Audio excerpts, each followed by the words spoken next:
Patvērtnes, jā, ir atvērtas. Tā paša 72 stundu soma. Pagrabstāvs laikam ir labāk kā nekas. Pēc Vugda atzinuma pilnībā atbilstoši patvērtni. Labdien, mēs uz patvērtni. Šī ir realitāte, kādā ir.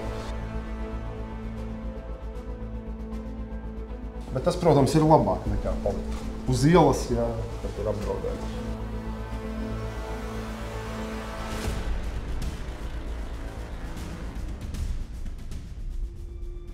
Mēs varam izmēģināt arī aplikācijā īstenībā Mihails iela 4. Pirmskolas izglītības iestādē norādīt ceļu sāk. Virsieties uz ziemeļaustrumiem. Nu, un mēs varam iet šo ielu. Bet ko vispār darīt, ja mēs izdzirdam sirēnu vai kādu paziņojumu saņemam? Ja tagad pēkšņi kaut kas atskan. Jā. Nu, pirmais, laikam, ņemot vērā šī brīža situāciju, es skatītos debesīs. Ja debesis ir mierīgas, paskatītos apkārt. Ja nav nekas ārkārtējs, nu, laikam meklēt informāciju telefonā, internetā, portālos, ja kaut kas būtu, tad arī iepazītos un saprastu, kā reaģēt konkrētajā situācijā. Pēc tā ir vienkārši pārbaude, kā tas arī Valsts ugunsdzēsības glābšanas dienestam notiek reizi pa reizei, bet katru gadu. Tā kā šo sirēnu ieslēdz viņi, tad faktiski 112 aplikācija arī ir labs līdzeklis. Ja viņi zina, viņi ir ieslēguši, tad arī jābūt kaut kādai informācijai. Bet kurā brīdī mēs vispār dodamies uz patvērtnēm? Uz patvērtni ir jādodās tad, kad ir ārkārtas situācija. Ja? Ir dzirdamas sirēnas, ir no valsts institūcijām saņemta oficiāla informācija vai arī no pašvaldības par to, kad būtu nepieciešams meklēt drošu patveršanās vietu. Laikam tad. Un kāpēc vispār jādodas uz patvērtnēm? Lai nodrošinātu savu personīgo un savu tuvāko drošību. Bet, ja, piemēram, Daugavpils ir pirmā vieta, kur sākas tā X stunda tā saucamā, vai pašvaldībā ir kāds rīcības plāns, kā mēs apziņojam iedzīvotājus, piemēram? Jā, pašvaldībā ir diezgan precīzs rīcības plāns šādā X stundas iestāšanās gadījumā, bet ir arī tāds termins militāristiem D-diena. Ja? Tātad X stunda parasti iestājās pirms X stundas vēl ir kaut kāds periods, kad mēs varam sagatavoties. Un tieši šis sagatavošanās posms ir svarīgs, ja? Kad mēs sākam rīkoties atbilstoši pašvaldības izstrādātajiem scenārijiem, rīcībām, lai tā X stundā viss būtu maksimāli izdarīts. Par patvērtnēm, vai tās vispār ir, mēs dodamies šobrīd uz vienu, bet vai tās vispār ir atvērtas ikdienā? Ikdienā tās nav pieejamas. Tātad apmeklētājiem mēs negalaižam apskatīt šos objektus. Būtībā patvērtne pieejamība ir pēc oficiālo dienestu norādījuma, kad ir jādodās. Tādu objektu īpašnieki vai tiesiskie valdītāji, ja tās ir skolas, saimniecības daļa vai kāds cits, nodrošina piekļūstamību, atvērtības, un arī 24 stundu laikā pielāgo šo patvērtni tātad jau daudz maz atbilstošā līmenī, lai cilvēki varētu nākt un, būtu vismaz ūdens, būtu vismaz kur apsēsties, arī varbūt iznestu liekos šos priekšmetus, kas reizēm tiek glabāti pagrabos, ņemot vērā saimniecisko šo faktoru.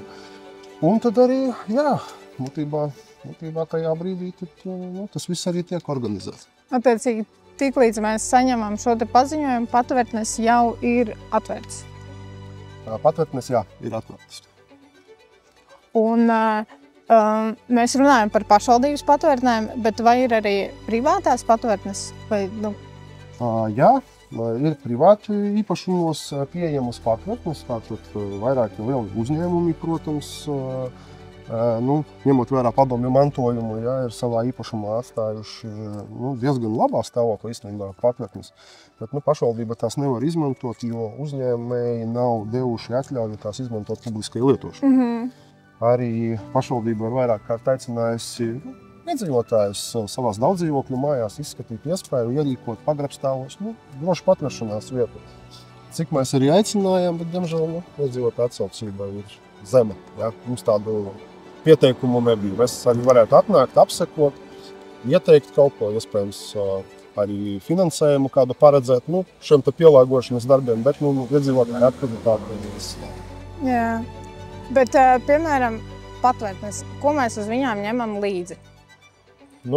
Galvenais laikam būtu, ja ir jādodās uz šo patvērtni, labi, ka vispār, mēs varam savus tuvākos, arī kaut kādā veidā palīdzēt nokļūt uz turien. Un pārējais tad ir arī kaut kādas mantas, tā paša 72 stundu soma.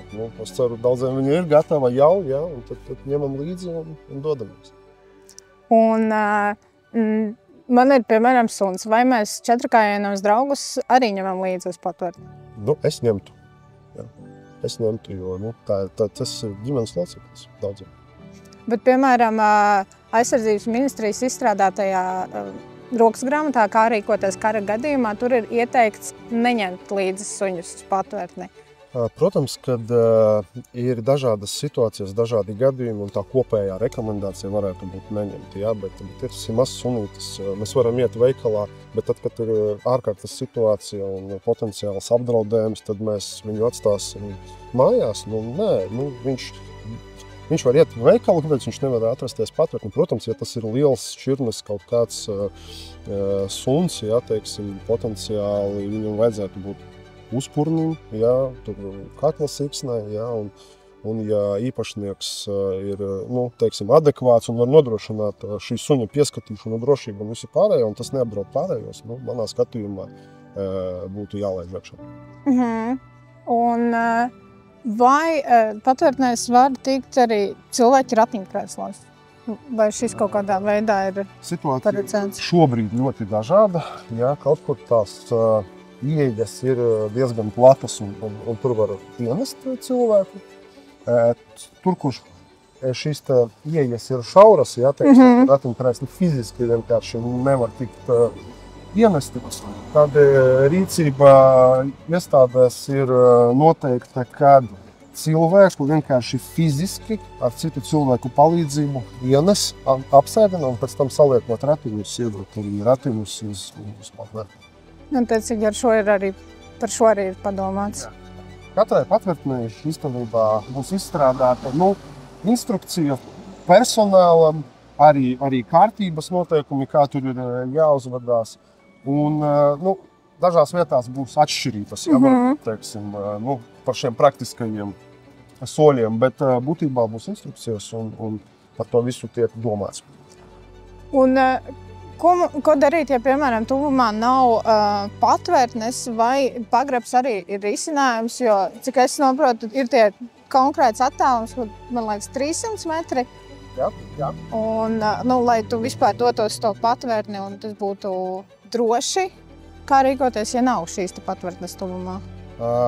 Pagrabstāvs laikam ir labāk kā nekas. Jā. Bet, atceramies divu sienu princips.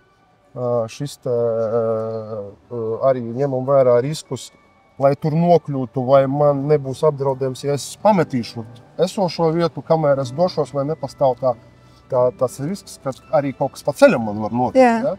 Tad šis ir jāņem vērā, bet, protams, tas ir labāk kā nekas. Bet kā paši iedzīvotāji varētu sagatavoties x stundai? Iedzīvotājiem, pirmkārt, vajadzētu būt šim savam plānam, civilās aizsardzības plānam. Jo pašvaldība varbūt arī kā lai gribētu, bet nevarēs palīdzēt tajā brīdī visiem, aizskriet pie katra un pasniegt to roku. Jā, mēs, protams, centīsimies to darīt, bet cik stipra ir ķēde kopumā, ir atkarīgs no tā, cik vājš ir šis ķēdes vājākais elements. Būtībā tas ir tas cilvēks, kurš varbūt nav bijis, nav domājis par šiem jautājumiem, nav gatavs, tad viņam ir, par šo te jāizdomājās.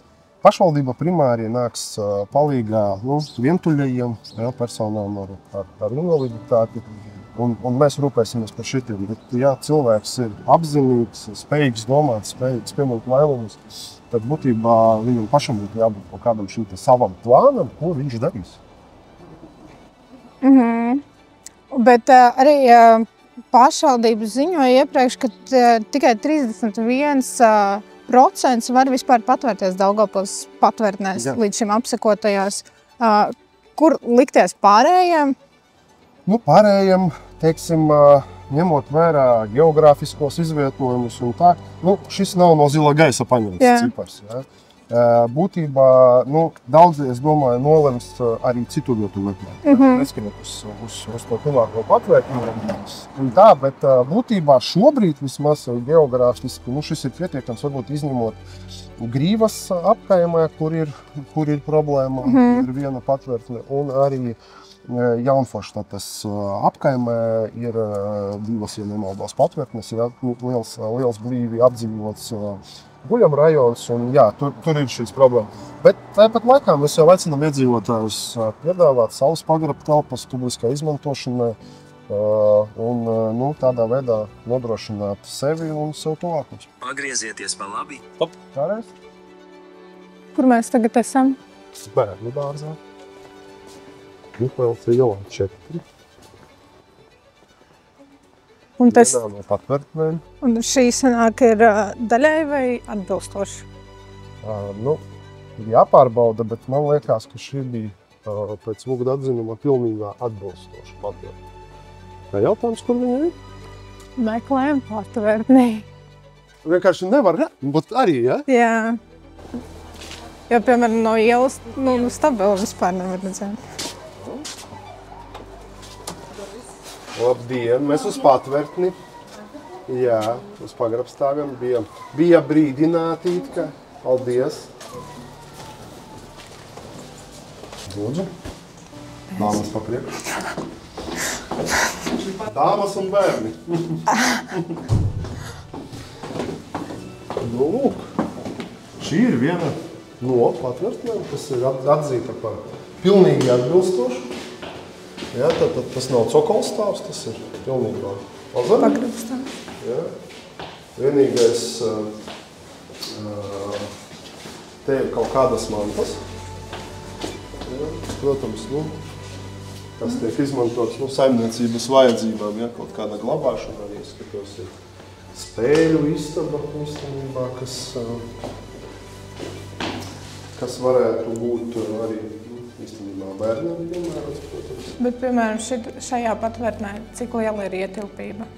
Ja nemaldos, šeit ir 240 personām paredzēts. Nu, ņemot vērā kvadratūru. Ja. Protams, nu, šeit vēl pielāgojot un kaut kādas lietas vēl papildus izdarot, iespējams var kāpināt to ietilpību. Nu, iznesot mantas un varbūt papildus arī kaut kādas krīzes gadījumā, protams, es domāju, saspiedīsies. Jā. Bet sanāk, krīzes situācijā šo visu atbrīvo? Es domāju, daži kaut kādi, šis jā, bet kaut kādas lietiņas varbūt varētu arī palikt. Jā. 24 stundu laikā, principā, tas viss tiek organizēts darbs. Bet, piemēram, ja patvērtne konkrētā ir pilna, ko darīt iedzīvotājiem, vai ir kāds rīcības plāns? Nu, ja patvērtne ir pilna, tad, protams, ir slikta situācija īstenībā. Ja? Tad jāmeklē būtībā nākamo tuvāko, ja? vai arī droši vieta. Bet būtībā pašvaldības ziņos, ja? Tomēr ir atbildīgā persona uz vietas, ir civilās aizsardzības komisija, kura saņems datus par personām, par to, cik ir vēl atlikušās vietas, piemēram, un mēs to varam paziņot caur plašsaziņas līdzekļiem, caur mūsu pieejamajiem resursiem, un cilvēki jau zinās, ir vērts doties, vai tur vairs nav variantu. Bieži vien arī maziem bērniem tā pati aiziešana uz bērndārzu ir kā krīzes situācija. Kā šo te patvēršanos vai evakuēšanos organizē bērndārzi un kurš par to atbild? Nu, bērndārzā, protams, par bērniem tajā brīdī, kad viņi ir iestādē, atbild skolotājs. Ja? Tātad arī tāpat kā bērns, ja ir kaut kāda trauma, vecāki nav sazvanāmi ar bērnu uz slimnīcu dosies skolotājs. Tad, ja notiek evakuācija, būtībā ir jau schēmas, ir šie te plāni par to, kā notiek šī evakuācija, kas par to ir atbildīgs, ir nozīmētās atbildīgās personas par to. Būtībā skolotāji paņem savus bērniņus un ved uz drošo vietu. Un šajā gadījumā, kad pašā bērndārzā ir patvērtne, tad viņi arī tur dodas, ja? Nu, tas ir atkarīgs no apdraudējuma veida. Ja? Tātad, ja tas, protams, ir kaut kāds tur potenciāli, nezinu, piezvanīja par spridzekli ieliktu, ja, protams, ka viņi nedosies uz patvērtni, ja, un neglāpsies tur, jo potenciāli apdraudējums nemazinās no tā. Jā. Bet, protams, ja tas ir, teiksim, izsludināta trauksme un jādodas visiem uz patvērtni, tad, jā, protams, tā būs pirmā vieta, kur viņi dosies un teiksim, samazinās šo apdraudējuma iestāšanās iespēju. Kur mēs tagad esam? Mēs esam Grīvas apkaimē, Daugavas otrā krastā, un šī ir vienīgā pieejamā patvērtne šajā apkaimē. Здравствуйте. Мы убежище посмотреть. Пойдемте. А прямого входа с улицы здесь нету? Есть. Есть, да?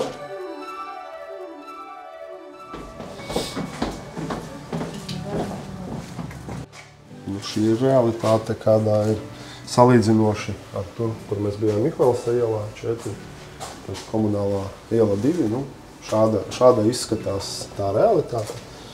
Protams, ka saimniecības vajadzībām šeit tiek glabātas dažādas lietas. Ja, attiecīgi, protams, ka šis viss ir jāpielāgo un 24 stundu laikā jāatbrīvo no visa, kas šeit ir. Un arī, protams, jānodrošina pamatvajadzības. Ja, tāda ir tā realitāte. Bet cik šeit liela ir ietilpība? 550, 540 personām, ņemot vērā platību.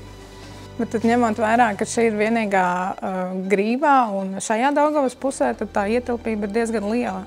Tas ir pietiekoši diezgan, jā. Jā. Šeit nav tik daudz iedzīvotāju, lai būtu nepieciešams vairāk, bet būtībā, protams, šeit ir privātais sektors un iedzīvotāji var arī izskatīt iespēju, teiksim, nepamest savas mājas, ja viņiem ir arī droši vieta pagrabs vai vienmēr jāatcerās 2 sienu princips. Bet te arī ir daudz vaisāks nekā iepriekš bija. Bet tad sanāk 24 stundu laikā atbildīgajiem ir viss šis jāizvāc, jāorganizē. Tātad, protams, cilvēka resursus un viss pārējais ir vajadzīgs. Jā, vienkārši jāatbrīvo no mantām. Bet tas, protams, ir labāk nekā palikt uz ielas, jā, kad ir apdraudējums. Ņemot vērā, ka krīzes situācijā šo visu izņems, kā ir jāpielāgo patvērtne? Vismaz minimāli ir nepieciešams nodrošināt ūdens krājumu, jā, alternatīvo elektrību. Faktiski uzreiz tiek iedarbināti generatori, ja, kas nodrošinātu šo elektrību. Protams, ja elektrība ir, tad viņa ir, bet vajadzības gadījumā viņam šeit ir jābūt. Šobrīd šeit nav ne generatoru, ne ūdens rezervju, ne varbūt arī īsti tādas vietas, kur apsēsties, apgulties. Nav arī biotolešu, bet ir plāns, ka šo te visu ar valsts finansējuma palīdzību būs iespējams iegādāties. Ja. Protams, šī finansējuma apmērs pilnai pielāgošanai 3. kategorijas vajadzībām šādam lielam objektam nav pietiekams, ja, bet kaut kādas lietas ir izdarāmas. Tas, ko vēlētos uzsvērt, ir, ka katrs cilvēks pats ir atbildīgs par savu drošību un rīcību krīzes situācijās. Pašvaldība palīdzēs un atbalstīs, taču drošība sākas ar katru no mums pašiem.